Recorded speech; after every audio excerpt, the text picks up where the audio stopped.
What's up YouTube, Jeff back again from DopeTechDaily.com, and today I'm continuing my coverage of the Galaxy S9, the S9 Plus launch. Today I want to talk about 5 common problems with the Galaxy S9 and actually how you can solve those problems. So every phone, no matter how good it is, and the Galaxy S9 is a great phone, there's no doubt about that, is going to have a couple of things that might annoy you, a couple of problems that you might run into out there. So I want to address those. I got a cool Keep document as usual. If you guys want to check out the link below, I'll drop the text list if you want to check that out. The Bixby Remap is the first thing I want to talk about. A lot of people don't like the Bixby button, and the Bixby button can be a little annoying because you can press it on accident, and then it can open up Bixby if you don't want that to happen. It can happen multiple times a day and be a little bit annoying. Now, Samsung does give you the option to disable that, and I actually did talk about that in my very first video, which was my first 10 things to do when you unbox the phone. But if you actually want to take use of this button and actually have it do something else, there's an app that you can actually install that will do that. So the app is called Bixby Actions. It's right there. If you open up the app, you have to enable quite a few permissions, of course, because this app is going to have to run over top of other apps, etc.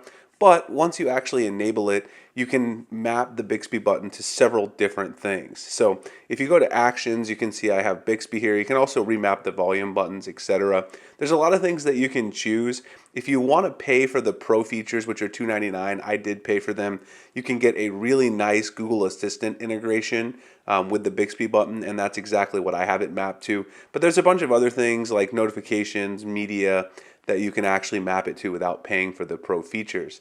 Now you'll see when I press the Bixby button now, it's going to open up Google Assistant for me instead of Bixby. It does take a little bit of a delay in order to work, and you guys can see the first time that you press it after a while. But once you actually have been using it, you can see it's actually fairly quick. And it's definitely better than having it open up something that you're not interested in, even if it takes a few seconds to recognize it. Now, I'm sure since the Galaxy S9 just released that the developer will improve the functionality and probably get the speed a little bit faster. Over time with the Galaxy S8, the app was very fast at recognizing and then starting the new task. So again, I'll drop the link below to that app if you guys are interested and want to check it out. The next is the black Nav Bar. So you guys probably noticed at the bottom here on my Galaxy S9, I have a black Nav Bar. Whenever I enter an app, you'll see that the Nav Bar changes to black. Now that's actually not something that you can do with Samsung directly. So if you go into the display options in Samsung settings and you scroll down to the navigation bar, there are some settings to change the colors, but you'll see all of these light sort of purple, pink, green, strange colors that I wouldn't really be interested in having for my nav bar. What if you just want a plain black nav bar? Well, there's a great app for that. It's called Nav Bar Apps. I've reviewed it a couple of times last year with the Galaxy S8, and I really, really like it. With this app, you can choose a static color, or you can actually choose to have your nav bar match the color of your active app, which you can do right there. There's a lot of other cool things you can do, but I basically use this one setting. Pick a static color, set it to be black, select that color, and then if you go into the advanced settings up here at the top, go into general settings, you can actually also change the way the color animation works. You can also change the way it detects the keyboard, and you can also change the color when the keyboard is open. I just chose that to be black as well because I like to have the black nav bar the entire time. So this actually has a lot of customization, but the main thing I used it for and the main question that I've gotten from people is how to change your nav bar to black, and this will do that for you. So again, I'll drop the link below to Nav Bar Apps if you want to check it out. The next thing is UI lag. So one common complaint with Samsung phones is that you have a little bit of UI lag, and that's actually improved a lot with the Samsung Experience 9.0 and Android Oreo.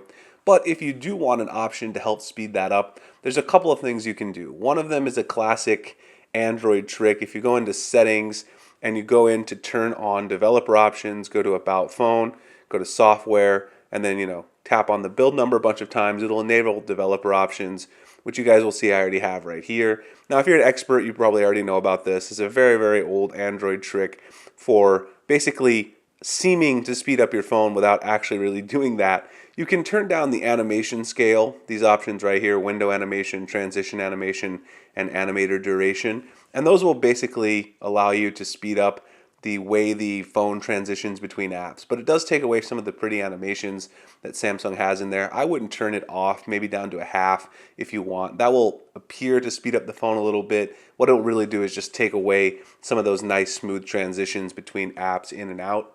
The other thing you can do, which I actually recommend that's a little bit better, is to get a lighter launcher and install that instead of using the Samsung Experience launcher. Right now I'm running the Android P Pixel launcher. I talked about that in my last video, and I'll drop the APK below if you're interested. You can see it gives you a much more stock looking experience. It's also a much lighter launcher, so it's not doing quite as many things as the Samsung launcher. And in general, I find the Pixel launchers to be a little bit smoother. It also works nice with the assistant functionality of Bixby Actions, which I showed you earlier, because basically now, because you don't have Bixby Home to the left there, when you press the button, it does look a little more seamless, even though it does take a second for the assistant to actually pop up. So those are a couple of options if you want to try to reduce UI lag. That's really not a huge problem, like I said, but it's just a suggestion over time that you might want to consider. The next thing is bloatware and battery life. So Samsung has a lot of processes running in the background. And if you get a carrier version, there's going to be even more processes running in the background that you probably don't want. So one way you can take care of that is by getting a package disabler. Last year I talked about Package Disabler Pro. I've actually found one that works quite a bit better. It's called BK Package Disabler, and it's right here. The reason I like this one a little bit better is because BK Disabler actually gives you a list of the things that are safe to disable. So it actually does installed and bloatware here. So these are pretty much all the things that you might want to consider disabling, and it separates out all of the system functionality. So you don't want to disable anything over there in system, but you can look through the list here and see what it is that you might want to disable in the bloatware or installed category. So I like to get rid of things like briefing because I don't need that. Some of Samsung's fonts, the Verizon Cloud, I don't need any of that stuff. These are more font types. Just quite a few things, that you don't really necessarily need. A lot of Samsung services, Samsung Health. If you don't use Samsung Health, you might want to get rid of that. It really depends on what you're using. Just make sure you don't disable anything that you're actually using. Obviously, if you use Samsung themes, you don't want to disable that. But there's a lot of things in here that many people won't use, and it's just going to suck up your battery life. Now, you can also go over to installed. That's where you'll find a lot of the apps that you've installed yourself, or maybe factory apps like Messages Plus from Verizon that are not uninstallable out of the factory, but you can actually use this to actually disable them so they're not sucking up any battery life in the background.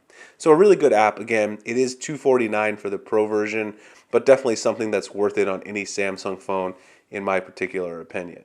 All right, so then the very last thing that I want to talk about is actually a physical design of the phone, and that is the fingerprint placement again. So the fingerprint placement is better on the Galaxy S9 right here below the camera, but it is still easy to smudge your camera up just by going too far, or maybe even if you use the Galaxy S8 to go over here and put your finger there instead.